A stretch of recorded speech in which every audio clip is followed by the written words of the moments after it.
sean bienvenidos a Mundo 2020, nuestro programa sobre la actualidad mundial, aquí en Cubavisión Internacional. La indiscriminada ofensiva israelí contra el sur de Gaza, la crisis del Mar Rojo y los bombardeos estadounidenses contra puntos de la resistencia árabe en Siria e Irak confirman que seguimos en presencia de un convulso Medio Oriente.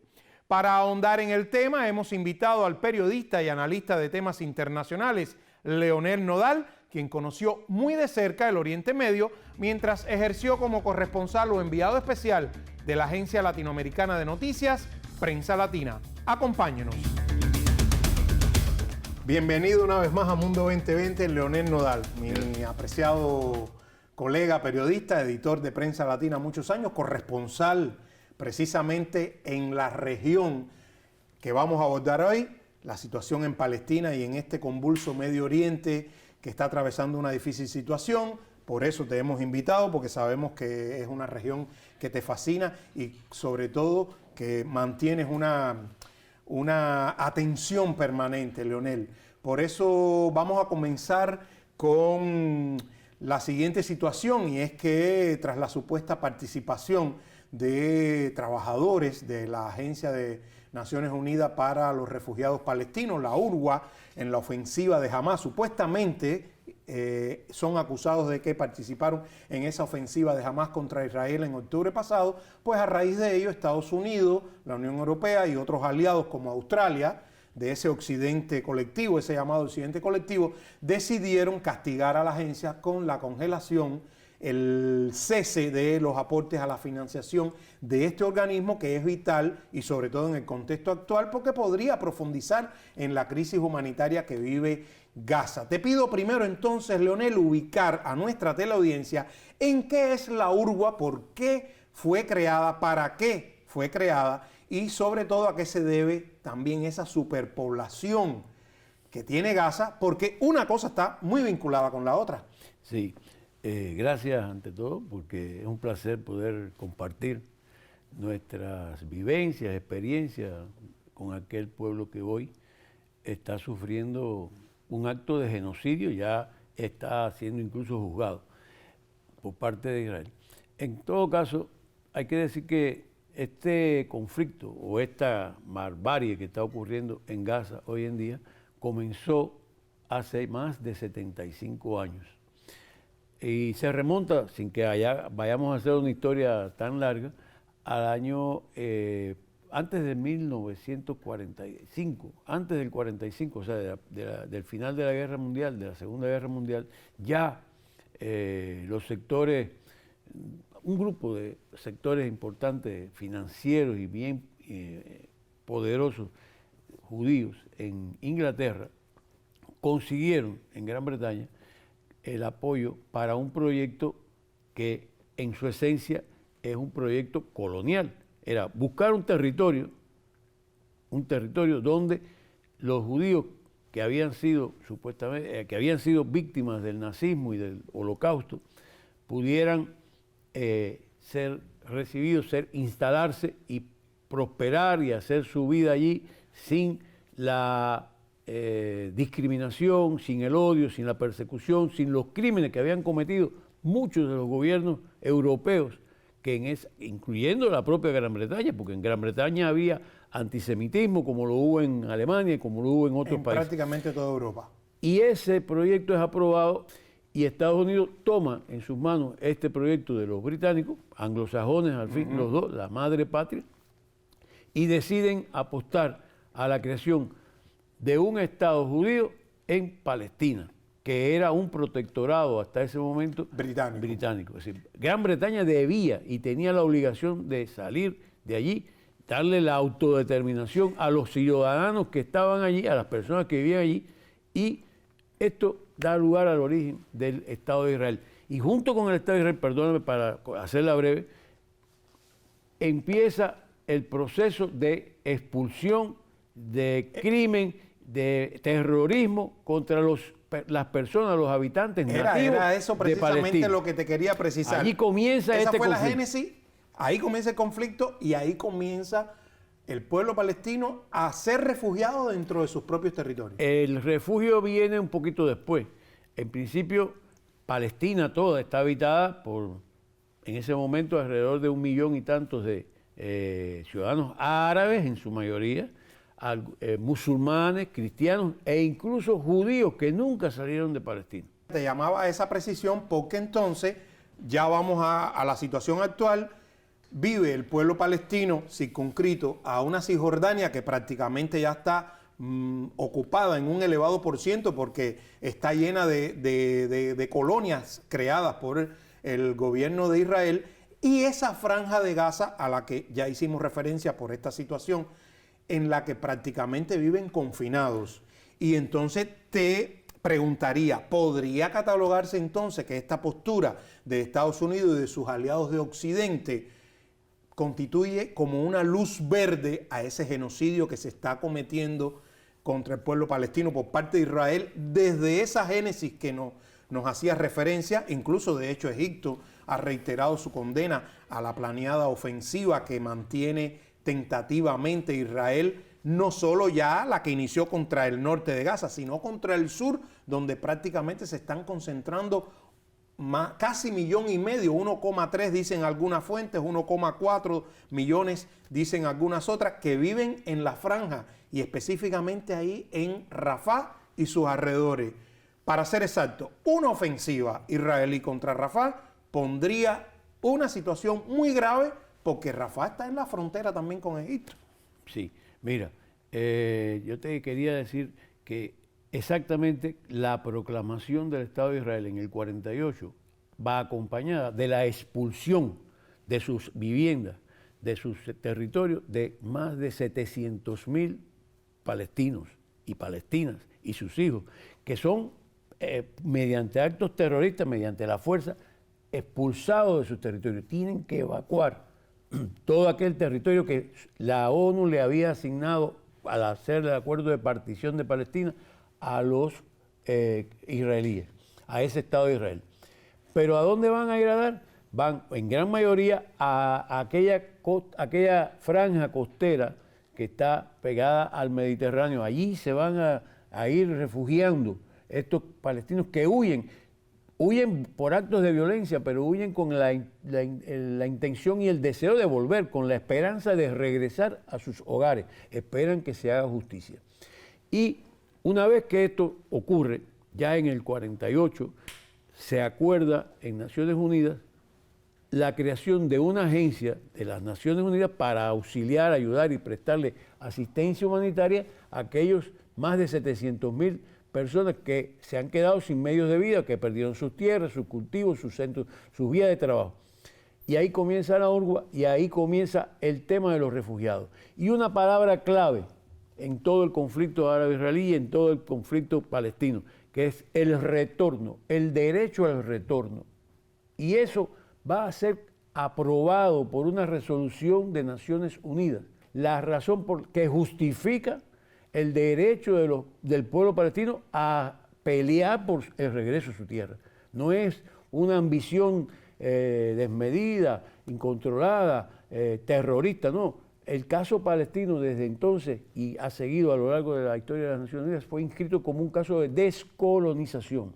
El pueblo palestino tiene derecho a que se descolonice su territorio y a regresar a su territorio. Y todo lo que se hace en contra, como esto que está pasando hoy en día, es un acto de limpieza étnica, un acto genocida. Aprovecho precisamente que me dices esto último y te pregunto, ¿es entonces a tu criterio legítima o no la demanda que ha interpuesto, por ejemplo, Sudáfrica, que está siendo respaldada por Brasil y otras naciones, que acusa precisamente a Israel de estar cometiendo un genocidio contra el pueblo palestino, un proceso prácticamente de limpieza étnica? Por supuesto, esa denuncia ha tardado y es una inmoralidad por parte de esta comunidad internacional y este Occidente que se proclama democrático y cuna de la civilización y todo lo demás, haber esperado y estar aún rechazando la solución que esa demanda requiere. ¿Por qué? El propio presidente Carter, Jimmy Carter, que fue el precursor de los acuerdos de paz del año 78, los acuerdos de Camp David, Egipto, Israel.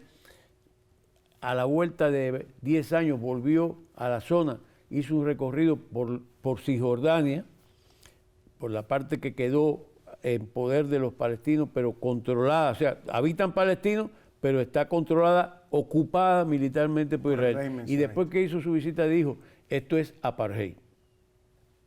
Esto es un régimen de apartheid, lo que están aplicando. Israel podrá proclamar que en sus zonas, para los israelíes es un Estado democrático, pero aquí está aplicando un régimen de apartheid, de discriminación racial, de limpieza étnica y de expropiación permanente, de colonización permanente, contrariamente a todo lo que habían acordado y se ha dicho en la Asamblea General de Naciones Unidas. Por tanto, es más que justificado el acto de Sudáfrica, es más que necesario el acto de Sudáfrica.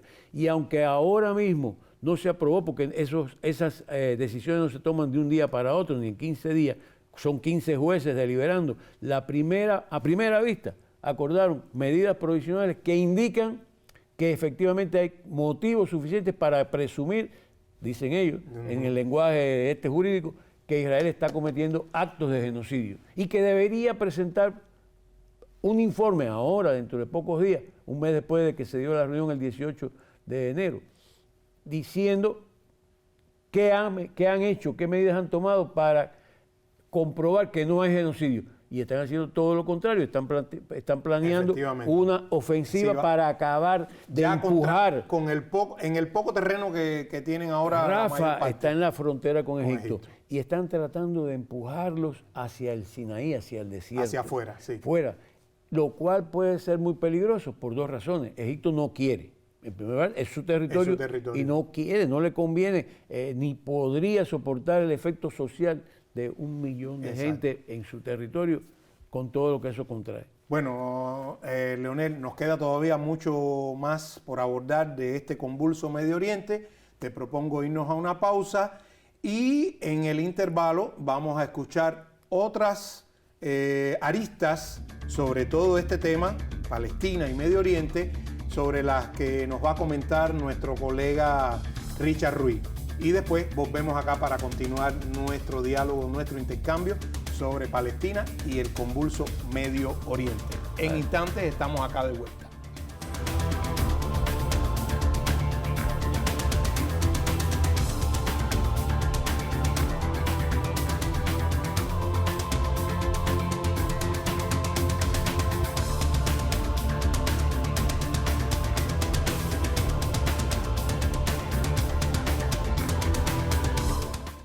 Saludos a los amigos de Mundo 2020, a los colegas Mejías y Leonel Nodal, por supuesto. La agudización del conflicto entre Palestina e Israel ha caldeado las tensiones en todo Oriente Medio, incrementando el riesgo de que otros conflictos en la región pudiesen salirse de control, de acuerdo con expertos. ¿Es posible trazar una línea que los vincule con la guerra que se desató el 7 de octubre de 2023? Los hutíes, que controlan la capital de Yemen desde 2014, vinculan sus ataques contra buques en el Mar Rojo y el Golfo de Adén directamente con la guerra en Gaza. Pero cada vez más dichos ataques tienen una relación tenue, si es que tienen alguna, con esa guerra, según plantea el analista John Gambrell en un artículo publicado en Los Angeles Times. Estados Unidos ha respondido con una serie de ataques contra los hutíes, uno de ellos reportado a finales de enero cuando cazas de la Armada de ese país destruyeron lanzamisiles en Yemen. Recordemos la visión del mundo de los hutíes, orientada por el lema del grupo: Dios es el más grande, muerte a Estados Unidos, muerte a Israel, malditos sean los judíos, victoria para el Islam. Yemen, el país más pobre del mundo árabe, está enfrascado en una guerra que ha caído en un punto muerto.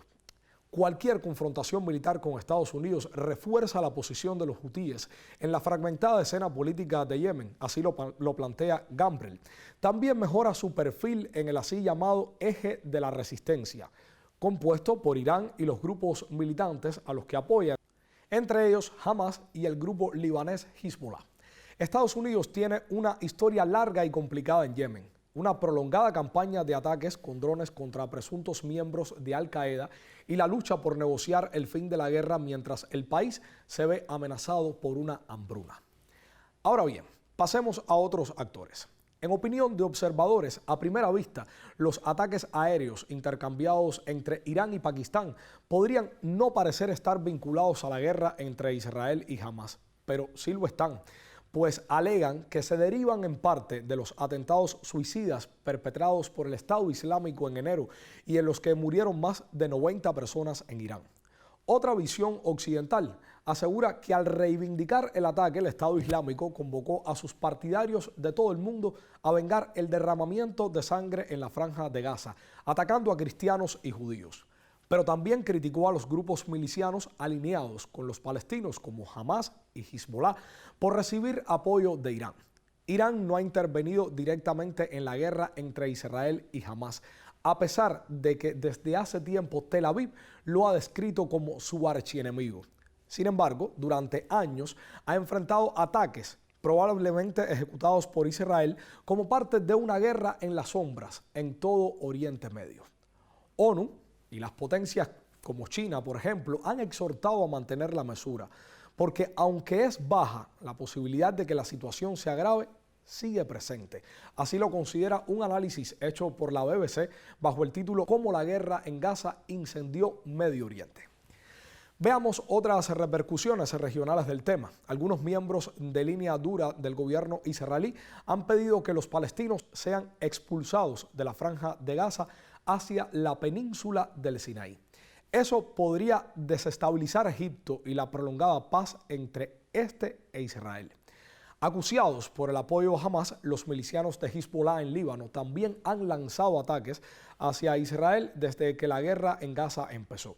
El gobierno israelí ha contraatacado, pero hasta ahora ambas partes se han abstenido de librar una guerra total a lo largo de su frontera, aunque se mantienen los enfrentamientos. En opinión de algunos analistas, incluso en Afganistán, donde el Talibán mantiene el control desde la caída de Kabul en 2021, una filial del Estado Islámico podría aprovecharse de la guerra en Gaza para lanzar nuevos ataques en medio de la nueva campaña de los extremistas en relación con el conflicto. Los mencionados hasta aquí, amigos, son elementos que casi a diario se manejan en los grandes medios de comunicación, sembrando dudas o atizando una situación ya de por sí complicada. ¿Cómo influyen todas estas piezas? Pregunta que paso al set de diálogo. De cualquier forma, creo que habría que esperar para ver cómo siguen los acontecimientos. Adelante, Mejías y Nodal. Bueno, gracias, Richard. Efectivamente, estábamos escuchando a Richard con otras aristas sobre toda esta situación convulsa en Oriente Medio y sobre todo la crisis en Palestina. Leonel, vamos a continuar precisamente sobre este tema y ahora quiero que te refieras al hecho de que se ha agudizado sin duda toda esta convulsa situación debido a la crisis en el Mar Rojo, el estrecho de Bab el-Mandeb, allí cerca de las costas de Yemen, por los bombardeos que Estados Unidos y Reino Unido ha tenido contra la posición de los hutíes en esa nación árabe y también contra los bombardeos hacia puntos donde la resistencia árabe estaba situada en Irak y en Siria. Por supuesto, tanto los hutíes como estos movimientos de resistencia árabe en Siria e Irak respaldan al pueblo palestino. ¿Qué puede depararnos entonces esta situación cada vez más crítica con esos bombardeos de Estados Unidos y el gobierno británico? Bueno, esto es normal. No debiera ser normal. No, pero es normal según la política imperial que vienen jugando en esa área desde el principio del siglo XX, fíjate bien, y ya pasó un siglo, las dos principales potencias imperiales que son Gran Bretaña y Estados Unidos en esa zona. Han estado muy ágiles los países occidentales. Toda la política de Estados Unidos y de Gran Bretaña en esa región ha sido el control de los recursos naturales, la riqueza petrolera y gasífera en primer lugar que tienen esos territorios. La importantísima posición geográfica, geopolítica, el control de los pasos y de los estrechos para la navegación comercial mundial. El primer conflicto después de la proclamación del Estado de Israel es la primera guerra contra 3 o 4 países árabes, Egipto, Siria, etcétera, que se oponían a la presencia de un Estado importado ahí, que serviría exclusivamente a Gran Bretaña. En segundo lugar, el otro conflicto grande que se va a dar es en el año 56 y es por el control del canal de Suez. Y toda esta región entra en un proceso de descolonización, como yo decía hoy, ahorita. En el caso de Egipto, con Nasser y el movimiento de los nacionalistas árabes. Y en el resto de la región, en Irak, en Siria, con los movimientos del Partido Baaz y de los movimientos nacionalistas que se autodefinen y logran la independencia y iniciar políticas de soberanía. Y en el año 53, en 1953, la revolución que estaba teniendo lugar en Irán por la defensa y por la nacionalización del petróleo en Irán es truncada por un movimiento contrarrevolucionario armado y orquestado por la CIA, que se va a rectificar con la Revolución Islámica del año 78. Y es a partir del 78 que Estados Unidos tiene que entrar directamente, porque hasta ese momento Estados Unidos había estado dependiendo de la acción de Israel. Y hoy día, en esta nueva guerra, si se ve claro, esta guerra no es de Israel con los palestinos, esta guerra es de Estados Unidos poniendo a Israel delante, pero Estados Unidos ahí detrás dando las armas, el dinero, los recursos, todo lo que hace falta para mantener 4 meses y tanto de guerra, con un gasto enorme, de más de 18.000 millones. Ellos están aprobando 18.000 millones porque eso prácticamente es lo que se ha gastado en esa guerra en estos momentos. Y en Yemen hubo un Estado socialista y Estados Unidos y Gran Bretaña hicieron todo lo posible por revertir el proceso revolucionario. En Irak había un proceso nacionalista árabe y lo revirtieron con una invasión. En Siria están todavía presentes después de 14 años, llevan ya casi 13 años de intervención. Y ahora, ante esta irrupción de Hamas, han tenido que entrar directamente. Lo único que falta es que los Estados Unidos empiecen a mandar tropas a apoyar a los israelíes. Y los aparentes confrontaciones, las aparentes contradicciones que está teniendo Estados Unidos con Israel es por falta de eficiencia en hacer las cosas en el tiempo requerido. Israel se caracterizó por haber ejecutado en el 67, en el 73, las famosas, incluso en el 82, cuando agrede al Líbano, por las guerras relámpagos. Y se acabaron los relámpagos israelíes, llevan estancado ahí 4 meses y tanto contra una guerrilla. Y el conflicto en los hutíes están sí bien engarzados en una lucha antiimperialista. Y lo que pasa es que ese no es el lenguaje que van a utilizar ni la BBC, ni el New York Times, ni el Washington Post. Exacto. Pero ahí hay una guerra antiimperialista. Y en Gaza, lo que hicieron el movimiento Hamas fue una rebelión anticolonial y antisionista, porque anti-apartheid. Y por eso Sudáfrica, con todo el prestigio que tiene, con todo el prestigio universal que le dio Mandela, asumió esa bandera. Y Estados Unidos y hasta Gran Bretaña hoy están titubeando y están hablando, no, hay que tener un Estado palestino, hay que darle una solución duradera. Ahora, después de 75 años. Y es mentira, además, esto es para consolar, para tratar de atenuar las críticas, porque están informática, es decir, en el campo comunicacional y de la información, están derrotados. Hoy el mundo ha podido ver con sus propios ojos qué cosa es el sionismo, qué cosa es el fascismo, qué cosa es el sionismo, qué cosa es el nazismo que se está practicando hoy contra el pueblo palestino. A propósito de esto último que nos estás diciendo, Israel no cesa sus agresiones contra Siria tampoco, ni contra el sur del Líbano.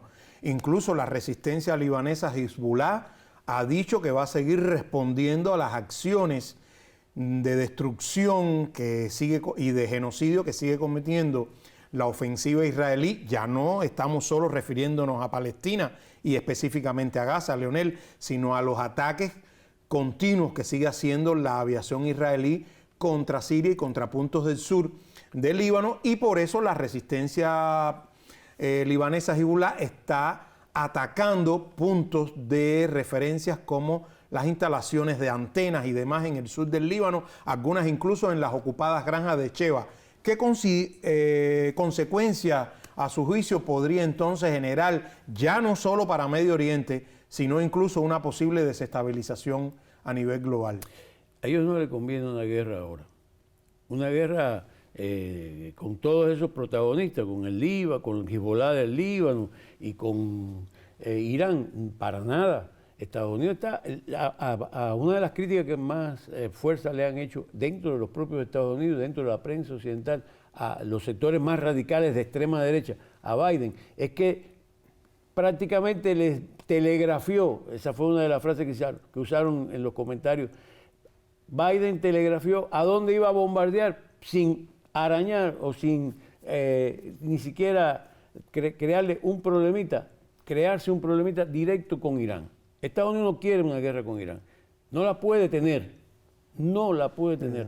Israel no quiere una guerra con Irán, Israel quiere que Estados Unidos tenga, pero estos israelíes que hablan en nombre de Israel no son todos los israelíes. Claro que no. Es la ultraderecha extremista que se apoderó del gobierno de Israel con Netanyahu por las necesidades de Netanyahu para mantenerse, porque Netanyahu sabe que terminándose esta guerra, del modo que se termine, lo van a jugar y lo van a probablemente meter preso, o va a tener que salir huyendo de allí de Israel.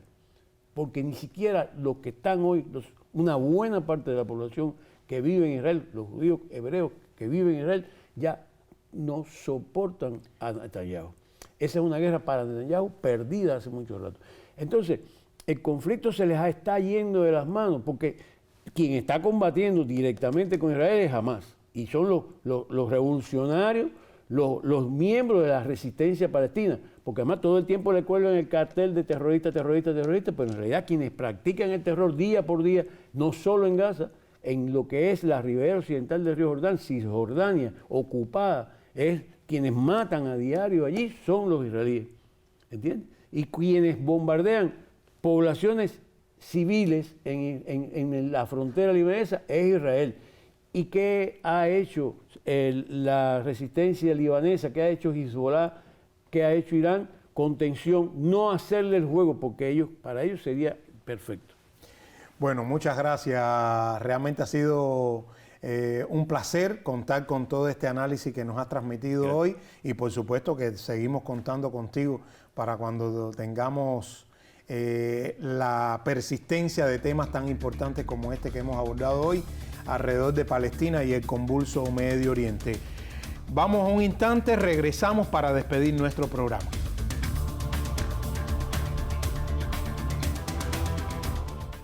Estados Unidos y sus aliados de Occidente no pasan de tímidos e hipócritas llamamientos a la creación de un Estado palestino, mientras siguen apoyando militar y diplomáticamente a Israel y sus planes genocidas. Síganos en nuestras redes sociales, estamos disponibles en Facebook, YouTube y la plataforma X, antes Twitter.